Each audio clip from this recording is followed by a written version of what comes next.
Morning. I'm Craig Doctor, and I have been asked to speak to what I'm thankful for about Providence from both a dad's and a pastor's perspective.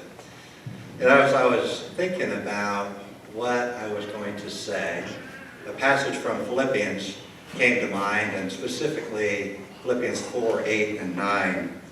It's a passage that I think captures really well what Providence is seeking to accomplish, and certainly what the Lord used through this school to instill in my daughters.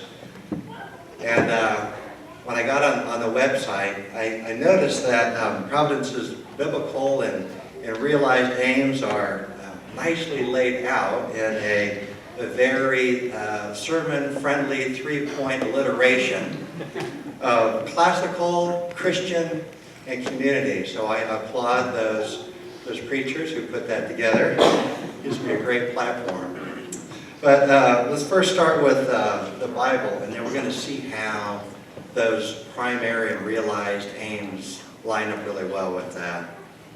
As a quick bit of background for Philippians, if you recall Philippians, Philippi is actually a Roman colony, and so it had all of the privileges of being Roman citizens. So Paul is writing to these believers in Philippi, encouraging them to live according to their heavenly citizenship, even in the midst of a very worldly context.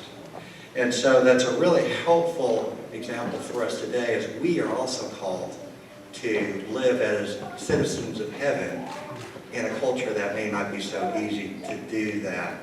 And so in this passage, you're going to see Paul is encouraging these believers by holding out that alluring beauty of Christ and the beauty of our fullness of Him and our likeness of Him that will be ours when He comes again, and when we will perfectly bear His image and live with Him forever. But He also encourages us in the midst of the here and now to embrace that which is lovely and beautiful. And that takes us right into our first verse. Philippians 4, 8. Finally, brothers, whatever is true, whatever is honorable, whatever is just, whatever is pure, whatever is lovely, whatever is commendable, if there is any excellence, if there is anything worthy of praise, think about these things. I think that captures really well what this school seeks to accomplish or instill in its students through the aspect of being classical. Here that aim specifically is stated as a classical school sets its sights on educating the whole person, cultivating wisdom as well as knowledge, virtue as well as proficiency. It is a school that seeks to nourish each student with all that is good, true, and beautiful. Providence has certainly done that for my girls, as it has nurtured them to help to appreciate that which is beautiful and to embrace and delight in that is beautiful, even in the midst of the brokenness of today. Certainly through music, with singing and violin, literature, and their love of the arts. Moving on to verse number 9. What you have learned and received and heard and seen in me, this is Paul writing, through his practical example, practice these things. And the God of peace, not just the peace of God, but the God of peace will be with you. And that really captures well the Christian aspect, the second C in that alliteration of the school's aims.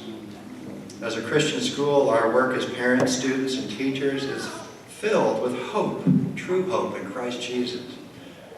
Our task of teaching and learning is thus honest about the reality of our life in this fallen world, but is roused and animated by the sure confidence in the life of the world to come. Again, that beauty of the alluring beauty of Christ that's held out for us, that we're supposed to keep our eyes fixed on, but also assimilate to the greatest degree possible the fullness and beauty of that life today. This school has certainly nurtured my daughters in their love of the Lord, in their knowledge of Him, their relationship with Him, and also their likeness of Him as they hold on to that sure future hope that they have with him, but also that hope and peace that is in them, with them now in him. And lastly, we see the aspect of community. Of all the ingredients that constitute and cultivate our humanity, our home, and especially the home of our childhood, is one of the most powerful. At Providence, community becomes a firmly laid foundation stone in our students' education. Community has been absolutely a foundational aspect of my daughter's time here, as it's not only developing community within their grade level, but also across grade levels, which they've delighted in. Because in that end-time picture, it's not just us and Jesus individually, it's us and Jesus corporately. It's a beautiful community, and we are to assimilate the beauty of that to the greatest degree possible even today. And I'm grateful for Providence and its work to instill all three of these aspects in my daughter's lives. So I'm grateful and thank you.